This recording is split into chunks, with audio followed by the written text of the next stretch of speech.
Lucas Monroe had negotiated billion-dollar mergers without breaking a sweat.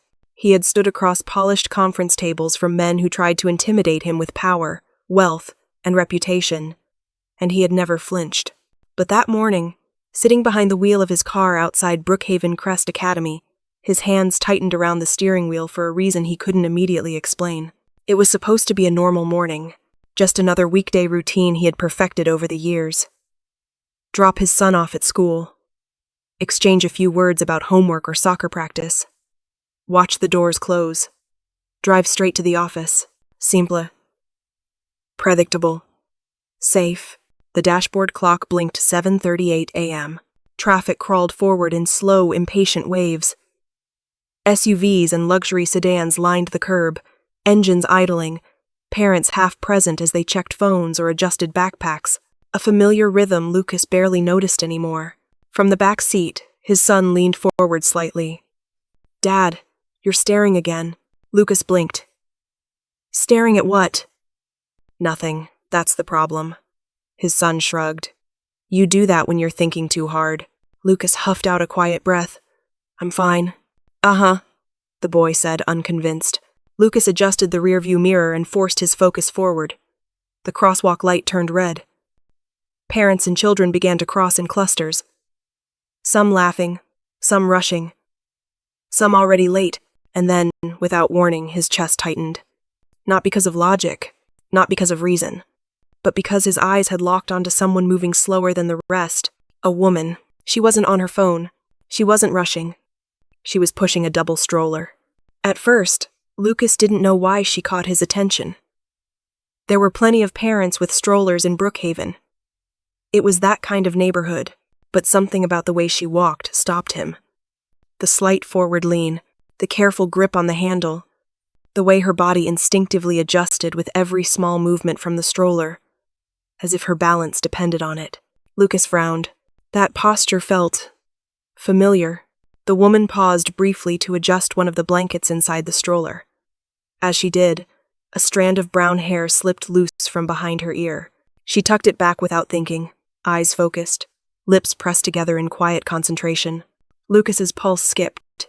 No, it couldn't be. His heart gave an uncomfortable lurch, the kind that came without permission, without logic, the kind that made the world tilt slightly off balance. The woman lifted her head to check the crosswalk signal, and Lucas Monroe forgot how to breathe. For a brief, disorienting moment, everything slowed. Traffic noise faded into a distant hum. Voices blurred. Even his son's chatter dissolved into silence. Evelyn Smith. The name surfaced in his mind with shocking clarity. The girl who once owned his heart. The girl who had vanished from his life without explanation. The girl whose absence had left questions he'd never quite buried. And now she was here. But she wasn't the Evelyn he had imagined over the years.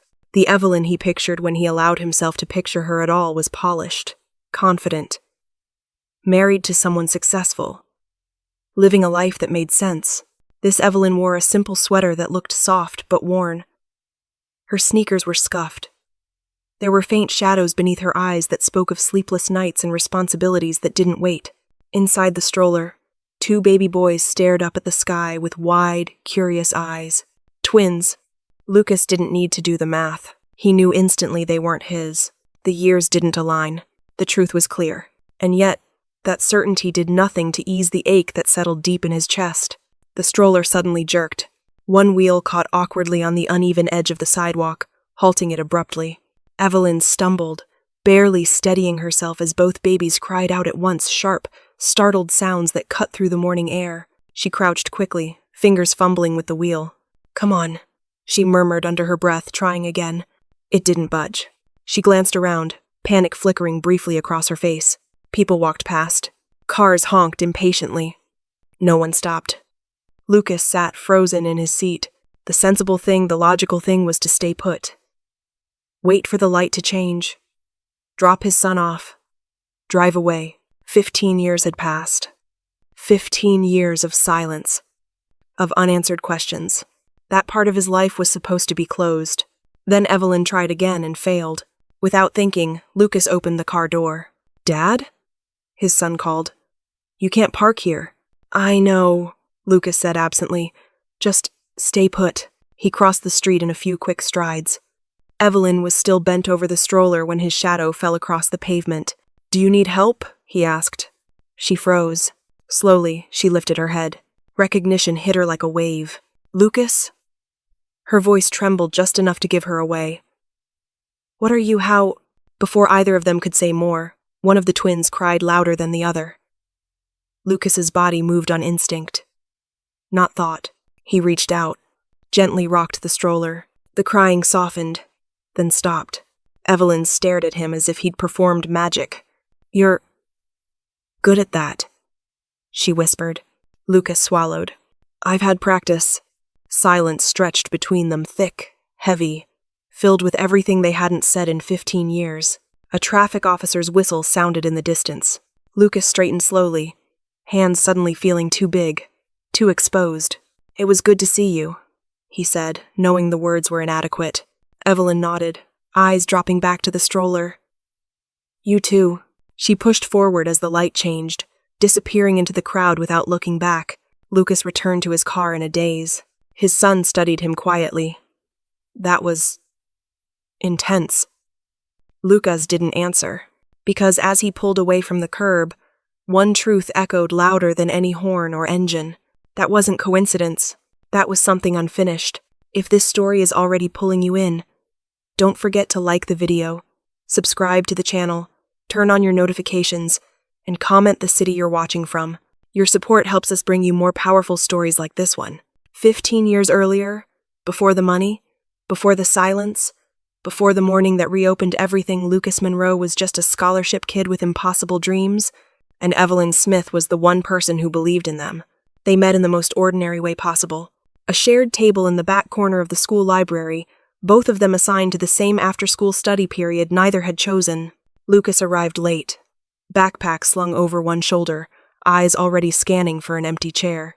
Evelyn looked up from her notebook, took in the anxious energy he carried like a second skin, and slid her books aside.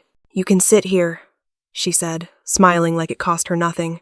Lucas hesitated. He always hesitated, but then sat. That was how it started. Lucas was known as the smart one, the kid teachers pointed to when they wanted an example. The boy whose test scores traveled ahead of him like a reputation he couldn't escape. He wore his ambition carefully, like something fragile. Too much confidence felt dangerous. Too much hope felt reckless. A scholarship hung over him like both a promise and a threat. It was his way out of a small apartment, of a mother who worked too many hours, of a life measured by what he couldn't afford, but it was also pressure. Constant and unforgiving. Failure was not an option. There was no backup plan. Evelyn saw all of that without Lucas ever having to say it out loud. She wasn't the loudest girl in the room or the most popular, but she had a steadiness to her that drew people in. Teachers trusted her. Friends leaned on her. She had a laugh that came easily and eyes that made you feel like you were the only person she was listening to. Where Lucas carried urgency, Evelyn carried calm. She lived in a house that felt warm, always smelled faintly of coffee and laundry detergent. Her parents argued occasionally, but made up just as often. There was dinner at the table most nights, laughter echoing down hallways, a sense of belonging Lucas hadn't realized he was missing until he stepped into it. They became inseparable without announcing it. Study sessions turned into conversations. Conversations turned into long walks home. Long walks became stolen moments on bleachers after football games. Notebooks balanced on their knees as they talked about everything and nothing. Lucas talked about college like it was a distant planet he was preparing to survive on. "I'm going to leave," he said one evening, staring at the sky behind the school. "I know," Evelyn replied, gently bumping her shoulder against his. "You're going to do amazing things. You really think so?" "I don't think," she said. "I know." That belief mattered more than Lucas ever admitted. They filled notebooks together, half homework, half dreams. Lucas sketched ideas for businesses he didn't yet have the language to describe. Evelyn wrote lists of places she wanted to see, books she wanted to read, things she promised herself she wouldn't settle for. They promised each other things too, not dramatic vows, not declarations that belonged in movies, just quiet, serious promises made under streetlights and whispered in empty classrooms. No matter what happens, No matter how far, we won't disappear. College acceptance letters arrived like earthquakes. Lucas opened his alone in his bedroom, hands shaking as he unfolded the letter that would change everything.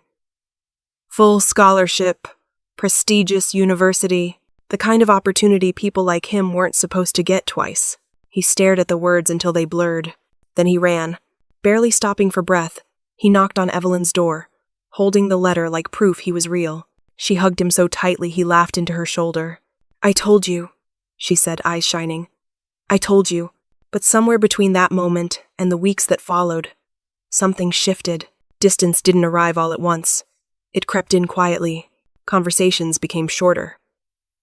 Lucas started staying later at school, working harder, preparing himself for a future that felt both thrilling and terrifying. Evelyn noticed how often he seemed distracted, how frequently his mind wandered somewhere far beyond their town. She told herself she was imagining it. But insecurity has a way of growing when left alone. Lucas talked about professors, internships, cities Evelyn had only seen in magazines.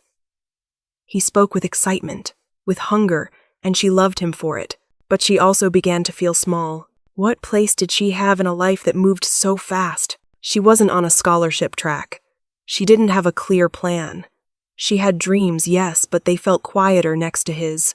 The fear crept in slowly, settling into the spaces between conversations. What if he outgrew her? What if she became a memory he carried kindly then forgot? She never said these things out loud. Instead, she smiled, encouraged him, told him she was proud, until the night everything broke. It wasn't dramatic. There was no shouting, no confrontation that could be replayed and dissected, just a quiet evening and a decision made alone. Evelyn sat on her bed with one of their notebooks open in front of her. The pages were filled with plans that suddenly felt like promises she wasn't sure she could keep.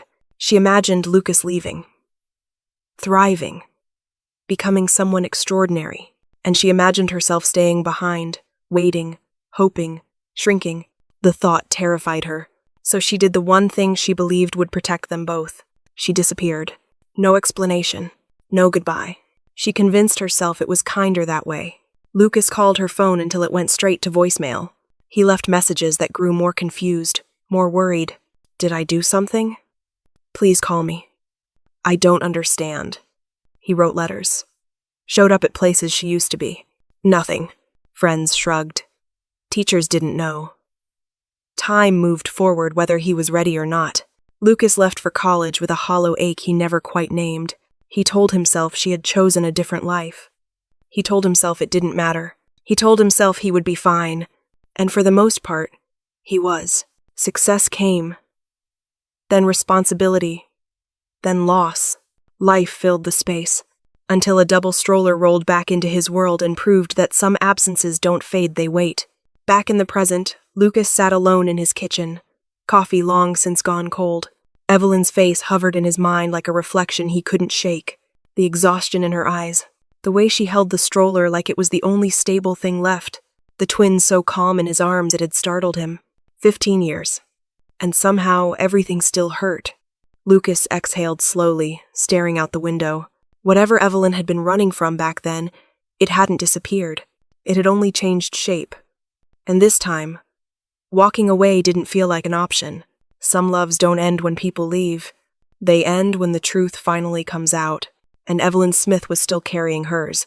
The motel room smelled like disinfectant and old air, a scent Evelyn had learned to ignore because there were worse things to notice if she let herself pay attention. The space was barely wide enough for the 2 twin cribs she'd pushed against the far wall, their metal frames squeaking softly whenever one of the boys shifted in his sleep. The bed she used was narrow and low, its blanket folded with military precision each morning so the room wouldn't feel like it was closing in on her. Every inch mattered. Evelyn moved carefully, stepping around diaper bags and bottles like she was navigating a minefield. One wrong step, one loud noise, and the fragile calm she'd fought for all evening would shatter. The twins slept unevenly, one breathing deep and steady, the other twitching with small, restless movements, fists opening and closing like he was chasing something in his dreams. Evelyn watched them with the same vigilance she brought to everything now. Motherhood had rewired her instincts. Silence was no longer peace. It was something to guard. She sat on the edge of the bed and let her shoulders sag for the first time that day. This wasn't the life she'd imagined. Not even close. The motel had been meant to be temporary. A few nights, maybe a week. Somewhere to regroup. Somewhere to think. But time stretched when you had nowhere else to go, and the manager stopped asking questions as long as the rent was paid in cash and on time. The twins stirred. Evelyn rose instantly, smoothing the blanket over them, murmuring soft reassurances she wasn't sure they understood but felt compelled to give anyway. "I've got you," she whispered. "I always do." Her phone lay face down on the small table near the door. She hadn't checked it since that morning, not since she'd crossed the street outside the school and felt the world tilt beneath her feet. Lucas. Just the thought of his name sent a strange ache through her chest. Seeing him again hadn't been part of the plan. She'd known it was risky to come back to Brookhaven, but she'd told herself the chances were small. Too small to matter. She'd been wrong. Evelyn leaned back against the wall and closed her eyes, the past rushing in whether she invited it or not. Henry Scott had swept into her life like an answer she hadn't known she was asking for. He was charming in the way that made people listen. Confident without being loud.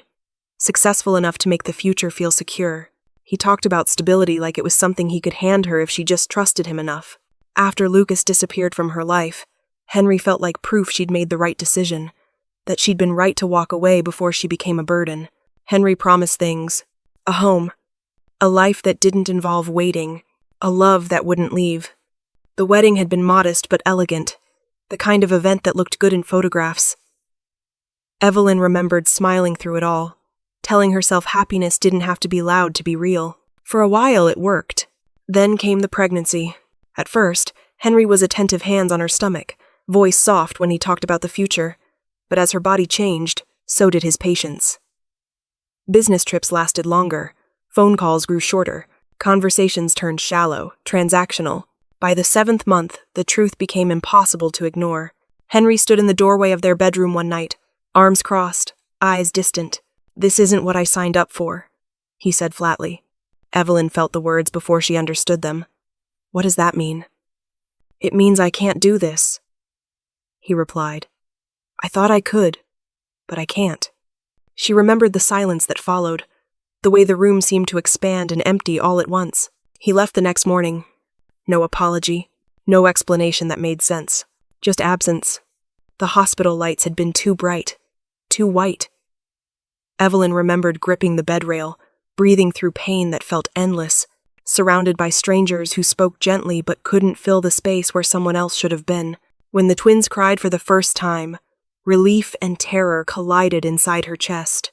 She was alone, and she would stay that way.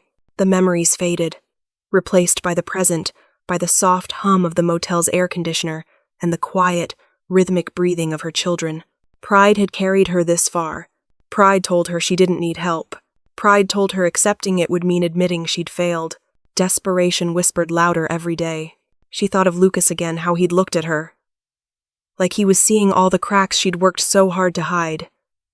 The way he'd stepped in without hesitation, without asking for permission. That scared her more than anything. Lucas represented a past she'd never explained. A version of herself she'd left behind without closure. If he knew the truth about the motel, about how close she was to running out of options, he would help. And that terrified her. Because if Lucas helped her now, it would mean admitting she'd been wrong. That leaving him had been a mistake born of fear, not strength. Evelyn stood and crossed the room quietly, picking up her jacket from the back of the chair. She needed air, space, to think. Outside, the motel parking lot was dimly lit, the asphalt cracked and uneven. She walked slowly, keeping her steps light, eyes scanning instinctively. Across the street, a car idled. Lucas's car. Her breath caught. She hadn't told him where she was staying. She hadn't asked him to come. And yet there he was, sitting behind the wheel, gaze fixed somewhere between the building and the night sky. Evelyn stayed where she was, half hidden by the shadow of a vending machine. She watched him the way she'd watched her life for years, carefully, from a distance. Lucas looked tired. Not the exhaustion she carried, but something deeper. Older. like someone who had learned to survive loss by building walls instead of bridges. For a moment, she wondered what would happen if she crossed the lot and stood in front of him. If she told him everything. If she let herself fall into the safety she'd once believed she didn't deserve. Her chest tightened. She didn't move.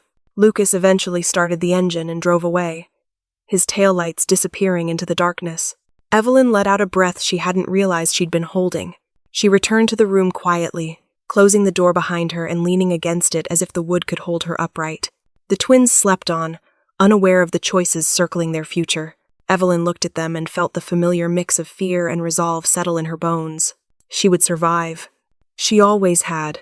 But survival wasn't the same as living, and for the first time in a long time, Evelyn wasn't sure how much longer she could pretend they were the same thing. By the third morning, Evelyn stopped telling herself the encounters were accidents.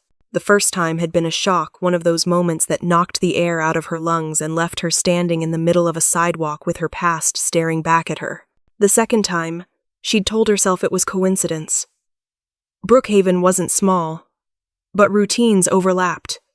Parents moved through the same streets, the same coffee shops, the same parks. By the third morning, denial no longer worked. Evelyn adjusted the strap of the diaper bag on her shoulder and pushed the stroller toward the school entrance, eyes fixed straight ahead. She felt him before she saw him. The awareness settled between her shoulder blades like a warm, unwelcome hand. Lucas stood near the curb, talking to his son. His posture relaxed in the way of someone who belonged there. Her pulse quickened. She considered turning around. Too late. "Evelyn," Lucas said. Not loud, not startled, just present. She stopped. "Lucas." She forced a small smile. "Good morning." His son looked from one of them to the other, eyes bright with curiosity that made Evelyn suddenly self-conscious. He had his father's green eyes and an expression that suggested he noticed far more than adults gave him credit for. "These are the babies," the boy said matter-of-factly, crouching near the stroller before Evelyn could stop him. "They're quieter today." Evelyn blinked. "They don't usually give warnings." Lucas smiled faintly. Lucky timing, then. One of the twins chose that exact moment to protest loudly, face scrunching in offense at the universe. The boy straightened. "I spoke too soon." Evelyn laughed before she could stop herself, a short, surprised sound that startled her almost as much as it did Lucas. The moment passed quickly, but it left something behind. Something lighter. They exchanged polite words and went their separate ways, but the space between them felt less brittle than it had the first time. The cafe encounter happened the next day. Evelyn had learned the quiet hours mid-morning, when the morning rush had faded and the lunch crowd hadn't yet arrived. She navigated the stroller between tables with practiced ease, ordering the cheapest drink on the menu. She was waiting for her coffee when Lucas appeared beside her, holding a cup she recognized immediately. "Double espresso," she said. He glanced at her, surprised. "Still remember, some things don't disappear," she replied before thinking. They stood in silence as the barista worked, the hum of the espresso machine filling the space between them. Lucas's son waved from a nearby table, already halfway through a pastry far too large for him. "You don't have to sit," Evelyn said quickly, gesturing toward an empty chair. "We were just leaving." "You always are," Lucas replied gently. She stiffened. "I know," he said. "I'm not pushing." She nodded, grateful and uneasy all at once. At the park, there was no avoiding him. The twins needed air. Evelyn needed space. The small playground near the school offered both. She was laying out a blanket when Lucas's son ran past her, chasing a ball with the single-minded intensity of childhood. Lucas followed more slowly, hands in his pockets, eyes scanning the scene. The boy stopped abruptly when he saw the stroller. "Can I help?" he asked. Evelyn hesitated. "Help with what?" He considered the question seriously. "Everything."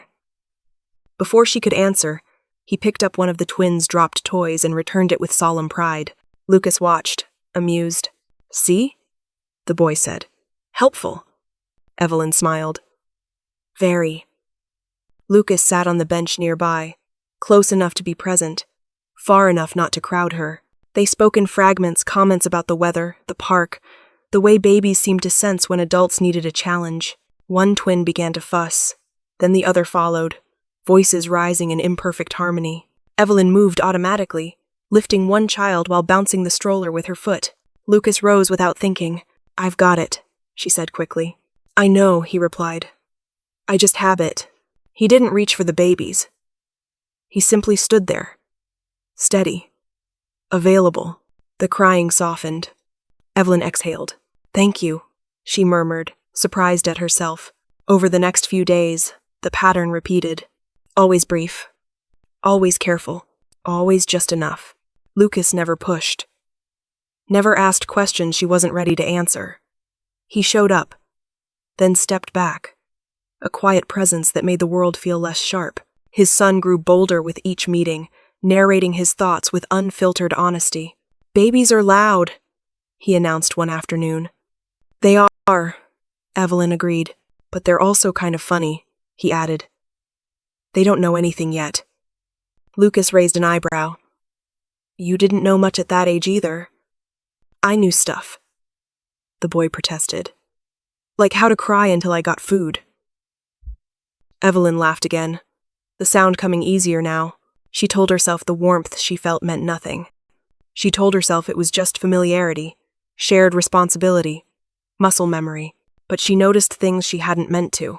The way Lucas instinctively adjusted the stroller's handle, the way the twins quieted when he spoke, as if his voice registered as safe, the way he watched them not with entitlement, not with expectation, but with care.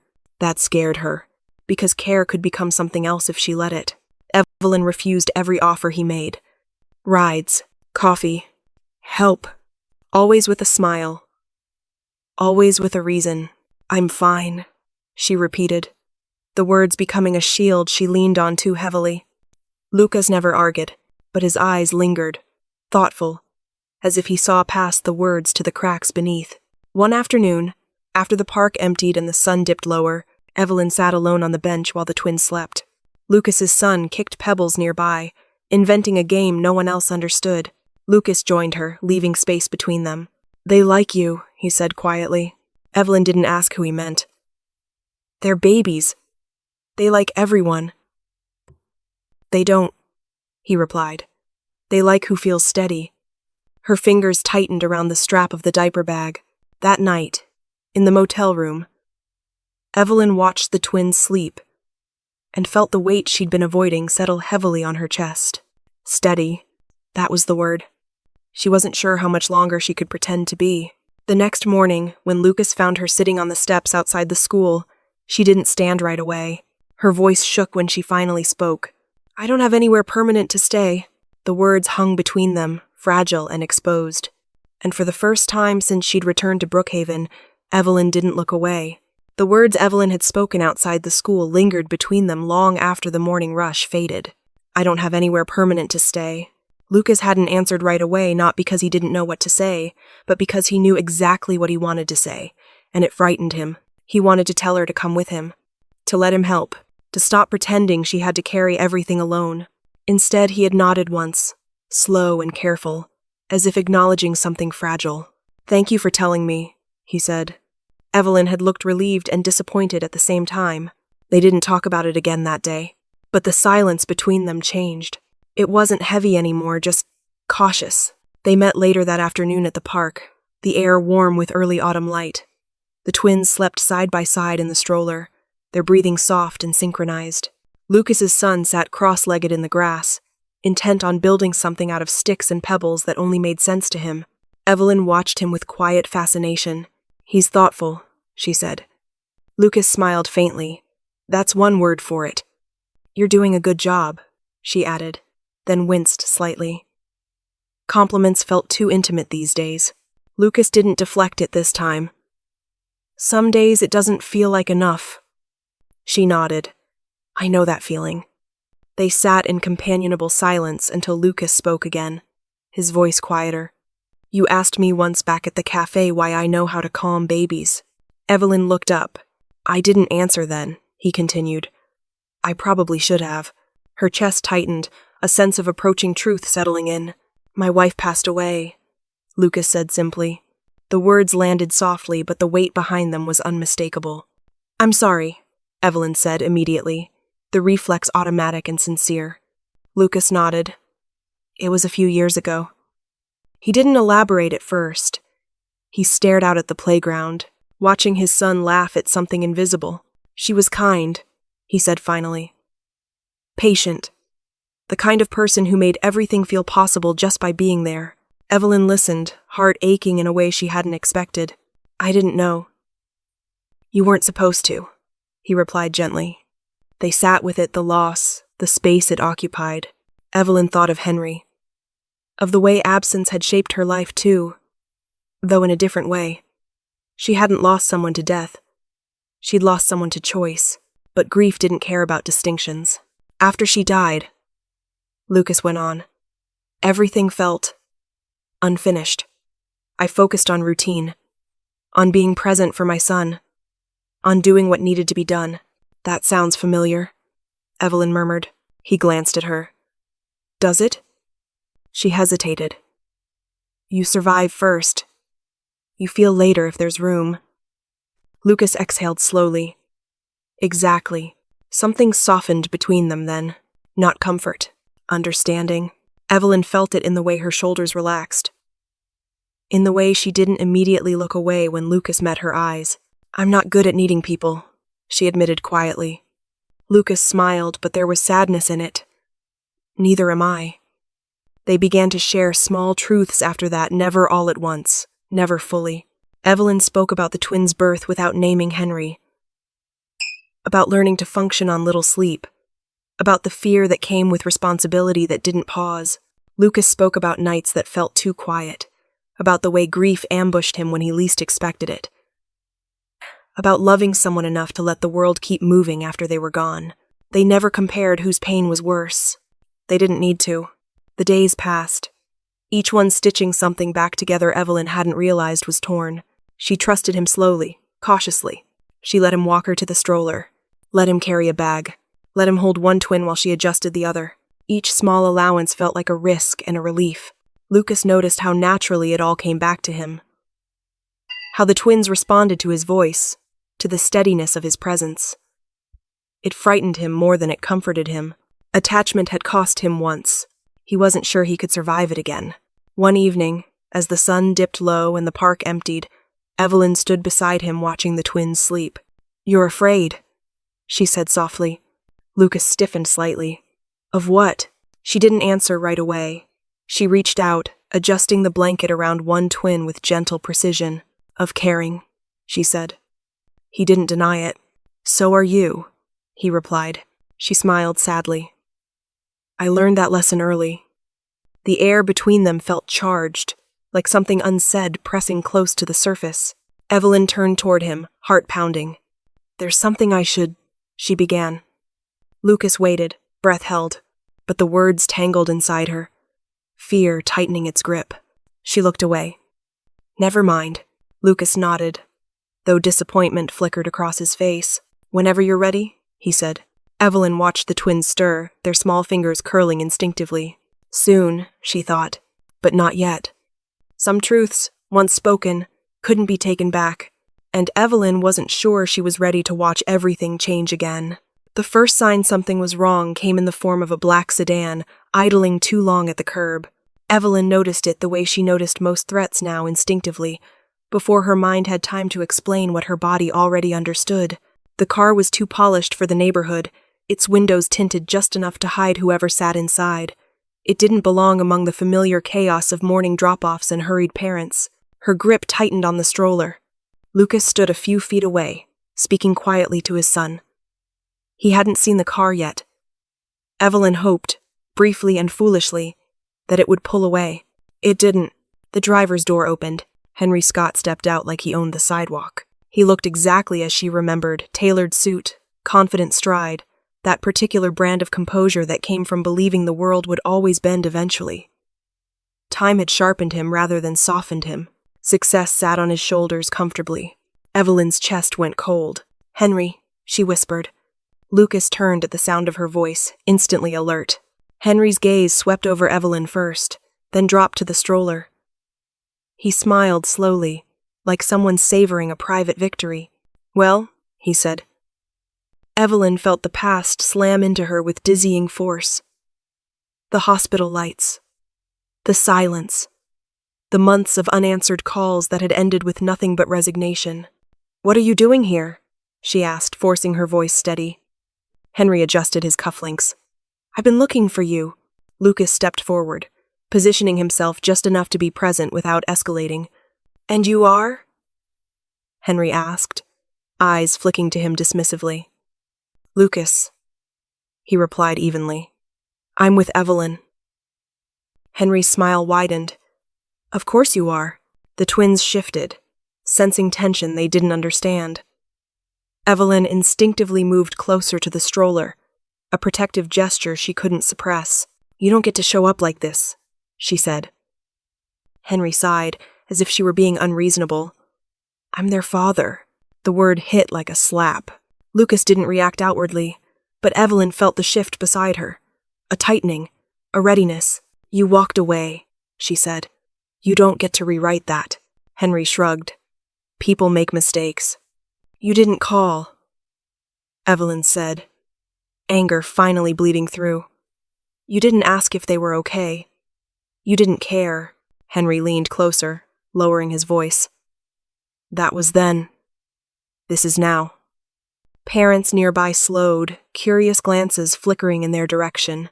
The confrontation had become public whether Evelyn wanted it or not. Lucas remained calm. "What exactly do you want?" he asked. Henry turned to him, eyes sharp. "Custody." The word echoed. Evelyn laughed once, brittle. "You think you can just demand that? I have rights." Henry replied coolly. "And I intend to exercise them." Lucas's expression didn't change. "You gave those up," Henry chuckled. "That's not how the law sees it." Evelyn felt the ground tilt beneath her feet. Fear clawed at her chest, but she stood her ground.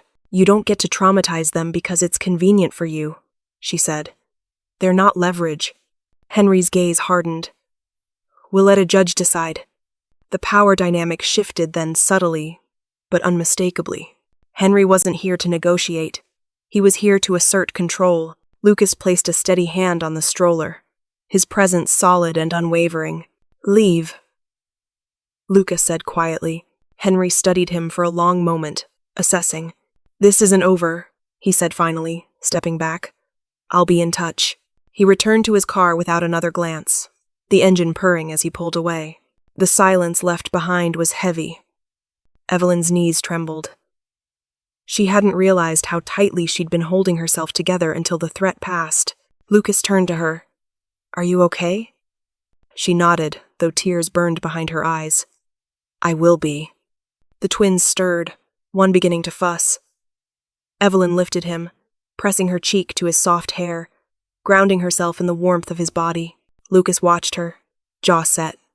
Henry's shadow lingered long after he was gone, and for the first time since Evelyn had returned to Brookhaven, the future didn't just feel uncertain, it felt dangerous. The breakdown didn't come right away. Evelyn held herself together through the rest of the morning, through the polite nods from other parents, through the careful buckling of the twins into their stroller, through the walk away from the school as if nothing inside her had just cracked open. It came later. In the quiet, in the space where pretending required more strength than she had left. They ended up at the park without saying it out loud, both of them moving there on instinct, as if their bodies remembered this place from another life. The sky hung low and gray, the kind of afternoon that pressed down gently but relentlessly. Lucas's son ran ahead, giving them space without understanding why. The twins slept, exhausted by the morning's tension. Evelyn sat on the bench and stared at her hands. They were shaking. "I'm sorry," she said suddenly, the words tumbling out before she could stop them. "I didn't know he would. He wasn't supposed to." "Evelyn," Lucas interrupted softly, "you don't need to apologize." She laughed, sharp and brittle. "I always do that. Apologize for things that aren't my fault." Lucas watched her carefully. He had seen fear before. He had lived with grief. But what he saw in her now was something rawer, a woman pushed past the point of endurance. "He can't do this," she said, voice rising. "He can't just come back and take pieces of their lives like they're his to claim." "He won't," Lucas said firmly. She shook her head. You don't know him. I know men like him, Lucas replied. And I won't let him hurt you. The certainty in his voice undid her. Evelyn's breath hitched. Her shoulders folded inward, as if the strength she'd borrowed for years had finally demanded repayment. I never wanted this, she whispered. I never wanted to bring chaos into your life. Or theirs. Lucas crouched in front of her, bringing his eyes level with hers. You didn't. Her composure shattered. The tears came fast and unrestrained, sobs tearing free with a force that surprised even her. She covered her face, ashamed of the sound, of the weakness she'd sworn she couldn't afford. Lucas didn't touch her at first. He waited. Then, gently, he took her hands and lowered them, his grip steady, grounding. Evelyn, he said, look at me. She did, and 15 years collapsed between them. I didn't leave you because I didn't love you, she said, the confession spilling out as if it had been damned too long. I left because I loved you so much it terrified me. Lucas stilled. I watched you becoming someone extraordinary, she continued, voice breaking. You were moving forward so fast, and I felt like I was standing still. I thought one day you'd wake up and realize I was holding you back. That's not, Lucas started. I was afraid you'd abandon me, she said, tears streaming freely now.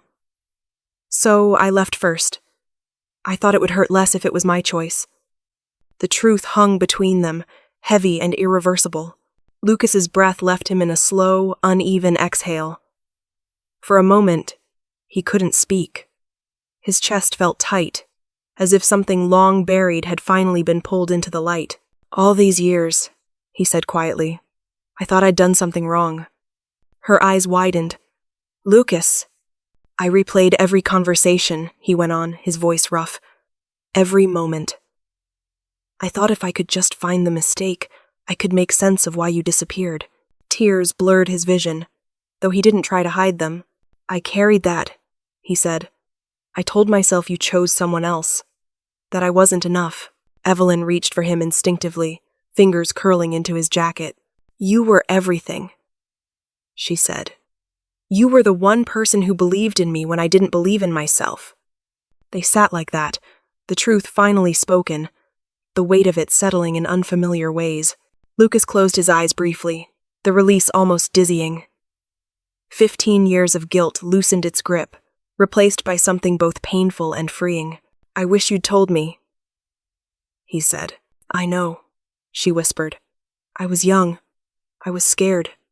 And I thought disappearing would protect us both. It didn't, Lucas said gently. But I understand why you did it. Understanding didn't mean the past vanished. Forgiveness didn't mean the future was suddenly clear. They stood on opposite sides of a truth that rewrote everything and fixed nothing all at once. Evelyn wiped her cheeks with the heel of her hand, embarrassed by the mess of herself she'd become. I'm sorry I broke your heart. Lucas shook his head. We both lost something. They sat in silence after that.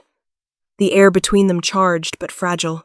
Lucas's son returned, sensing the shift, asking no questions.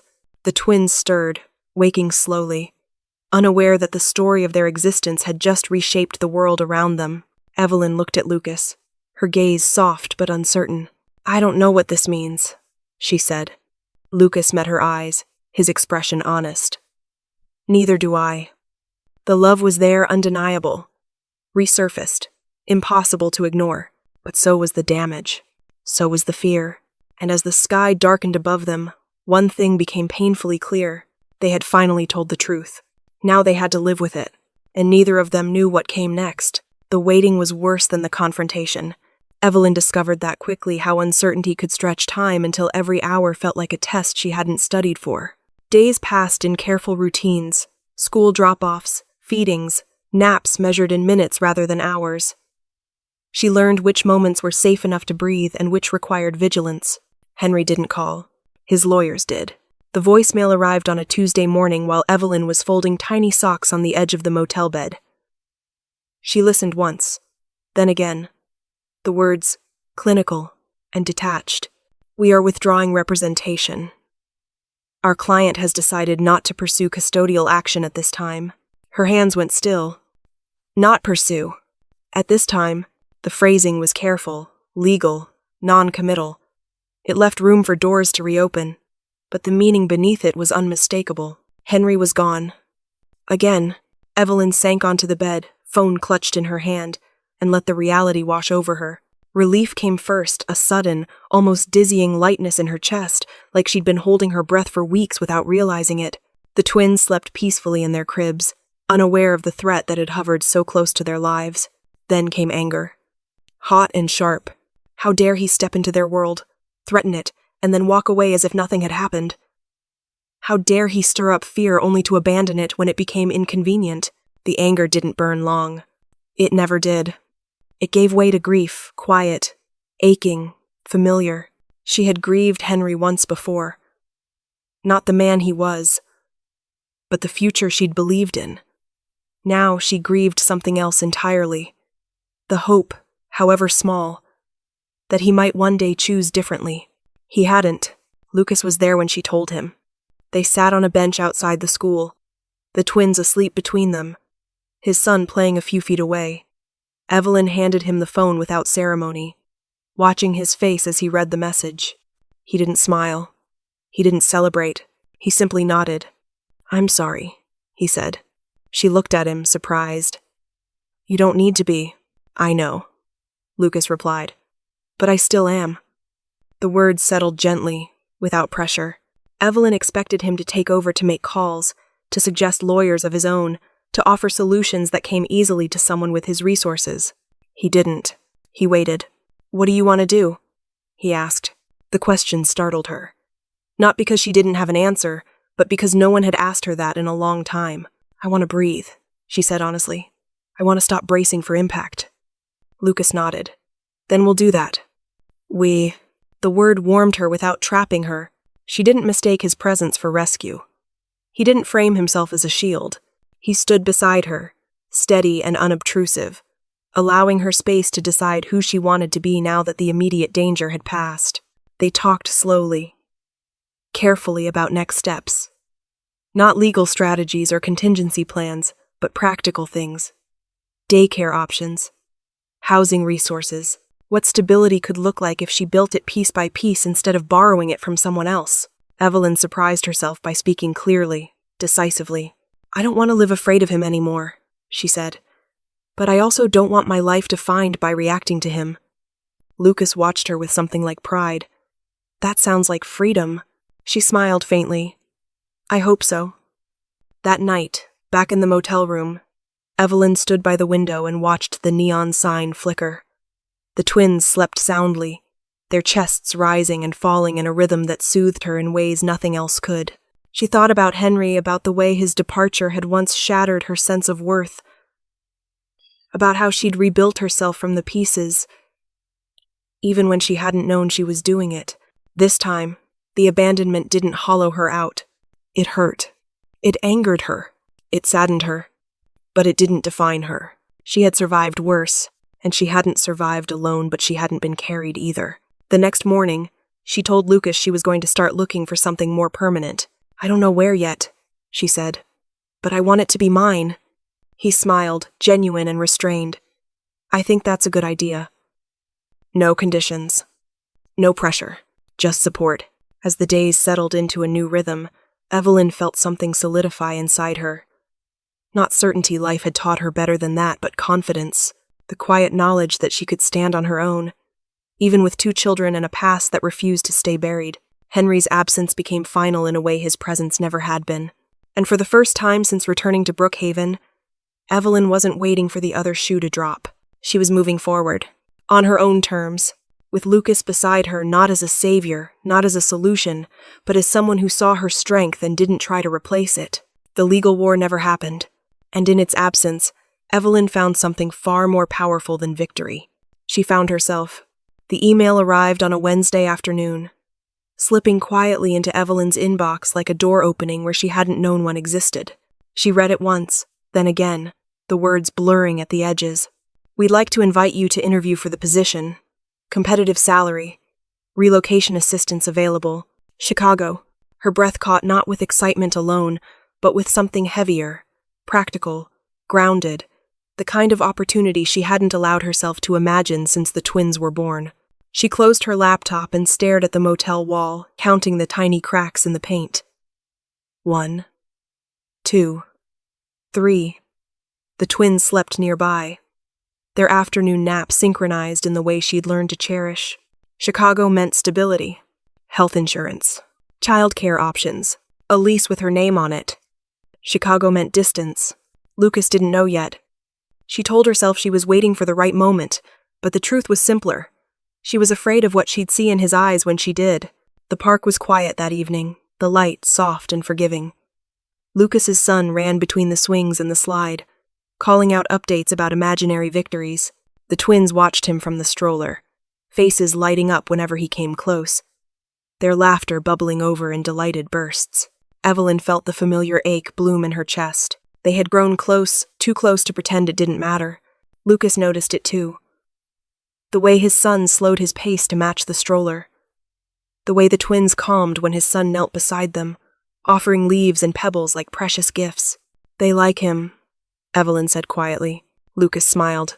He likes them. She swallowed. That's obvious. They sat together on the bench, shoulders almost touching.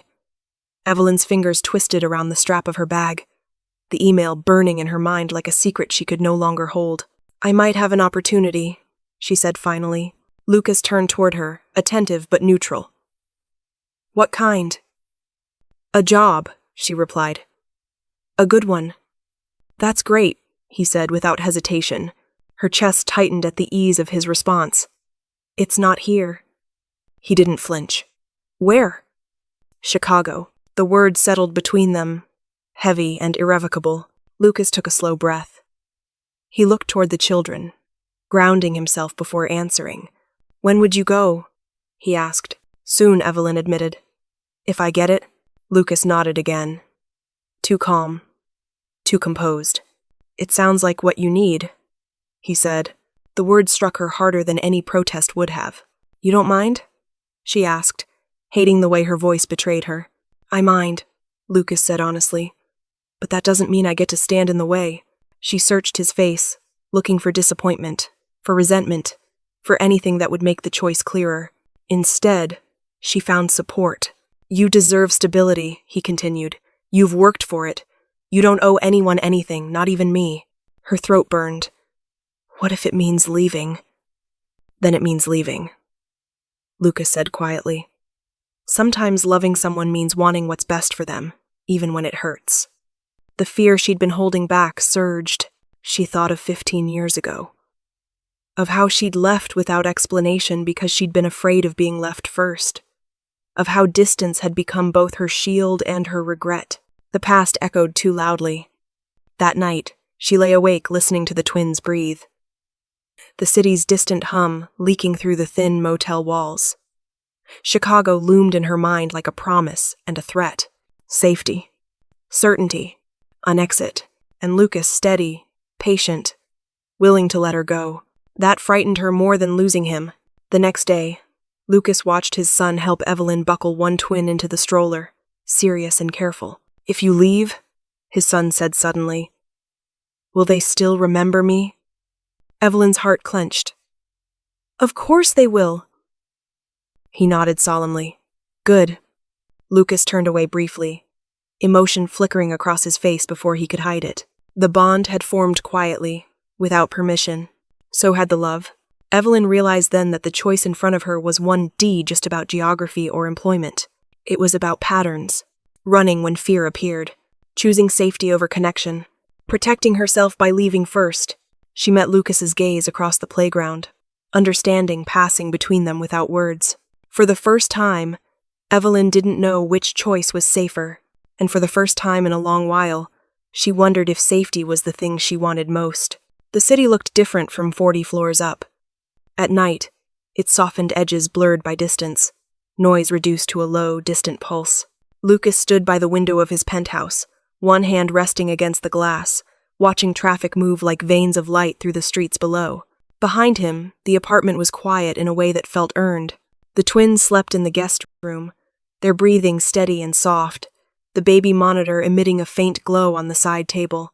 Evelyn had insisted on staying close to them, setting up their portable cribs with meticulous care, as if order itself might keep the world from shifting again. Lucas hadn't argued. His son was asleep too, sprawled diagonally across his bed, one arm flung over a pillow. His face peaceful in a way that always caught Lucas off guard. It was in moments like this, when the day's armor came off, that fatherhood hit him hardest. He hadn't planned for any of this. Not the twins. Not Evelyn. Not the way his home had filled so quickly with small sounds and quiet needs. And yet, standing there, listening to the gentle rhythm of 4 sleeping children, Lucas felt something settle inside him. Not chaos. Belonging. He moved through the apartment slowly, checking doors, lights, habits born of routine and loss. When he passed the framed photograph on the hallway shelf, his wife's smile frozen in time, he paused.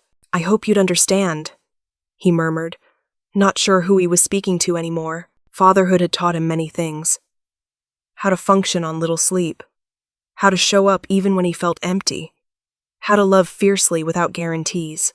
It had also taught him this. Family wasn't something you planned. It was something you chose, over and over again, even when fear told you not to. Lucas stopped outside the guest room and listened. The twins stirred, then settled, as if reassured by his presence. It struck him then how natural it felt, how instinctive. Not ownership, not obligation, connection. He found Evelyn in the living room, sitting curled at one end of the couch, her laptop closed beside her, her hands wrapped around a mug she wasn't drinking from. She looked up when he approached, her expression cautious. "I was just checking on them," he said. "I know," she replied. "They're comfortable here." The word hung between them. "Here." Lucas sat opposite her, leaving space not because he needed it, but because she did. "You've been quiet," she said. "So have you." She smiled faintly. "I'm thinking." "So am I." They sat in the hush, the city breathing around them. "I heard back from Chicago," Evelyn said finally. "They want me." Lucas nodded once. He had expected this, had prepared himself. "That's good," he said, and meant it. Her eyes searched his face, looking for something: resistance, relief, permission. "You really would let me go," she said quietly. Lucas didn't answer right away. He leaned forward, resting his elbows on his knees, choosing his words with care. "I wouldn't stop you," he said. "There's a difference." She looked down at her hands. "Sometimes it feels like the same thing." "It isn't," he replied. "Stopping someone means deciding for them. I won't do that to you." Silence stretched again, fragile but honest. "I've spent so long preparing for the moment when I'd have to leave," Evelyn said. "I thought that was strength." Lucas watched her, saw the tremor beneath her composure. "And now?" he asked. "And now I'm not sure," she admitted. He inhaled slowly, heart steadying as if it had been waiting for this moment. "Evelyn," he said, his voice calm but certain, "I don't want you to stay because you're afraid to go, and I don't want you to leave because you're afraid to stay." She looked up, eyes shining. "I'm not offering you rescue," he continued, "or obligation, or a reason to owe me anything." He stood, closing the distance between them, but stopped just short of touching her. "I'm offering you a choice." Her breath caught. "You can stay," he said simply. "All of you. For as long as you want. Or you can go. And if you do, I'll support you just the same." The words landed softly, but their weight was unmistakable. "No conditions," he added. "No expectations. Not because I feel responsible. Not because of the past." "Then why?" she asked, barely above a whisper. "Because I want you here," Lucas said. "Because I choose you." Tears spilled over then, not the sharp kind born of fear, but the slow, aching kind that came from relief. Evelyn pressed her hand to her mouth, overwhelmed. "I've spent so much of my life believing love was something you earned," she said, "that it could be taken away if you weren't careful enough." Lucas shook his head gently. "Love is what remains when everything else falls apart." She stood on unsteady legs, closing the space between them at last. For a moment, they simply stood there, breathing the same air, the past and future converging in the quiet. "I'm scared," Evelyn admitted. So am I, Lucas said.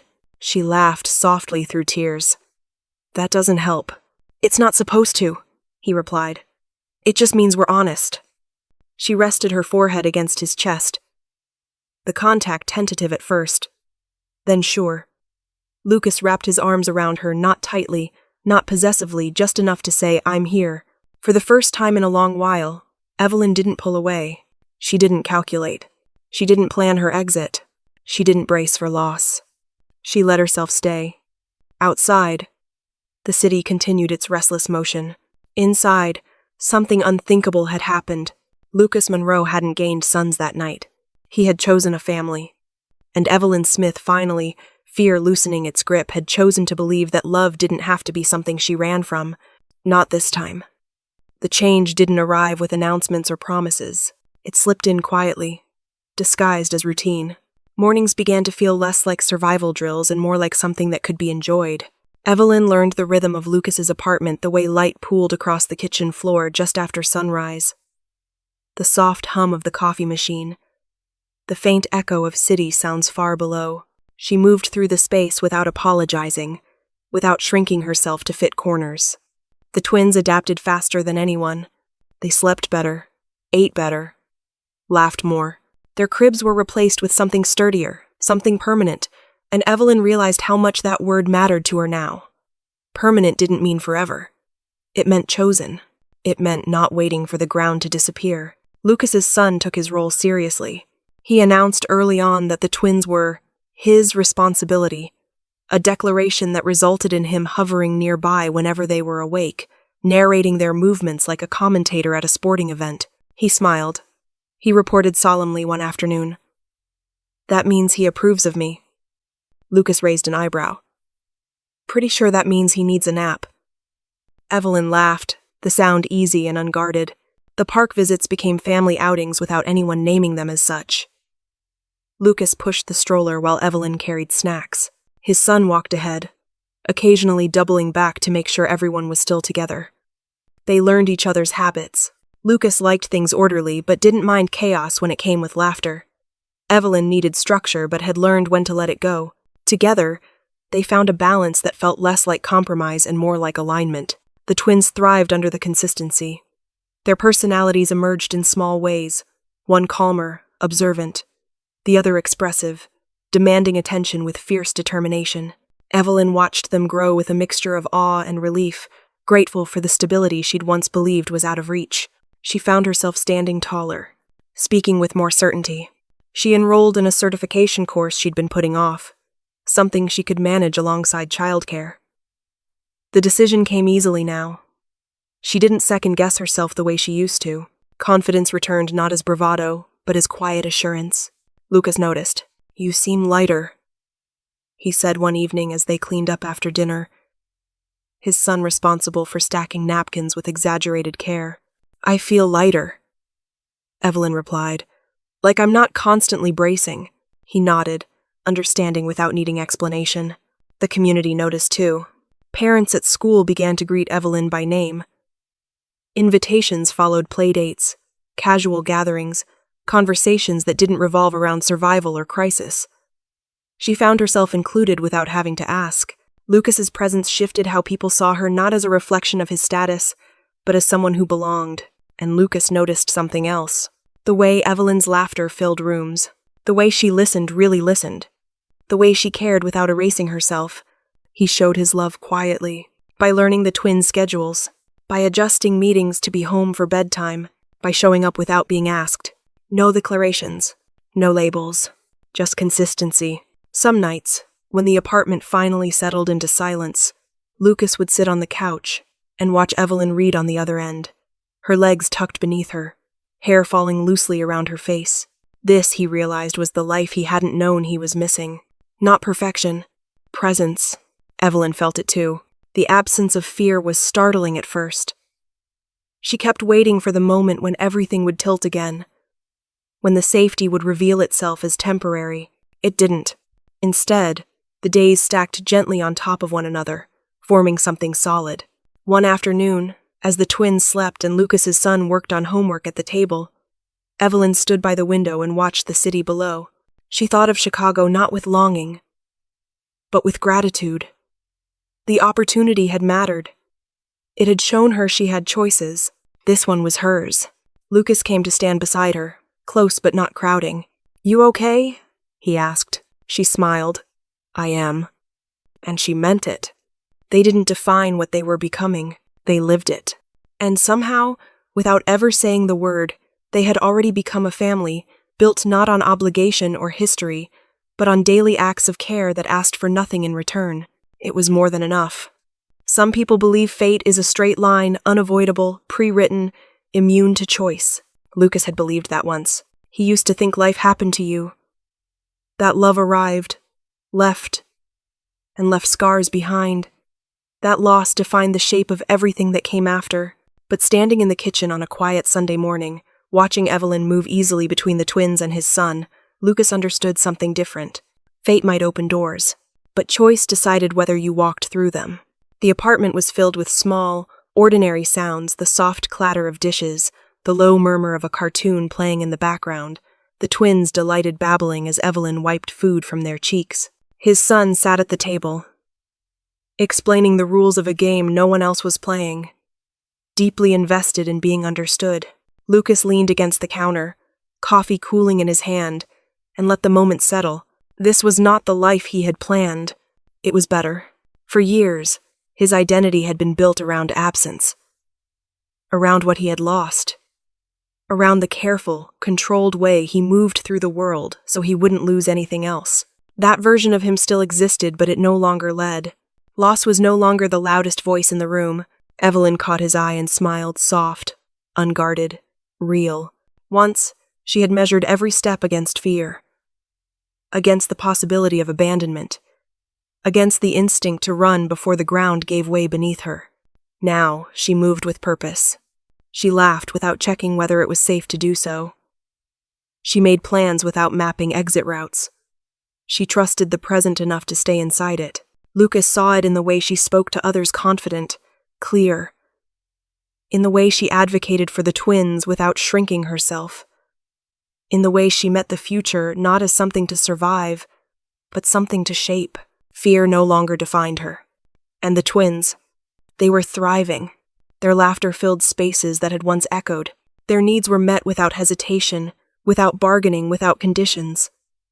They were held, soothed, celebrated not because they shared DNA with Lucas, but because they shared life. Chosen, that word mattered more than anything else. One evening, as the sun dipped low and the city lights flickered on, Lucas found himself alone with Evelyn on the balcony. The twins slept inside, the apartment hushed and warm. "Do you ever think about how close we came to missing this?" Evelyn asked quietly. Lucas nodded. "Every day. And yet," she added, "here we are. Because we chose to be," he replied. She leaned into him, resting her head against his shoulder. The contact felt natural now, no hesitation, no calculation. For so long, Lucas had believed fatherhood was something defined by blood, by obligation, by legal ties. He knew better now. Fatherhood was presence, consistency, choice. He hadn't become a father to the twins by accident. He had chosen them. And in choosing them, he had chosen Evelyn, chosen love without guarantees, chosen a future built not on fear, but on intention. The past didn't disappear. It no longer controlled them. As the night settled around the city, Lucas held Evelyn close and felt something he hadn't felt in years: peace. Not the fragile kind, the kind that stays. Because in the end, it wasn't fate that defined who they became. It was choice. He knew he wasn't the father, and he chose to be one anyway. If this story moved you, don't forget to like this video, subscribe to the channel, turn on your notifications, and comment the city you're watching from. Your support helps us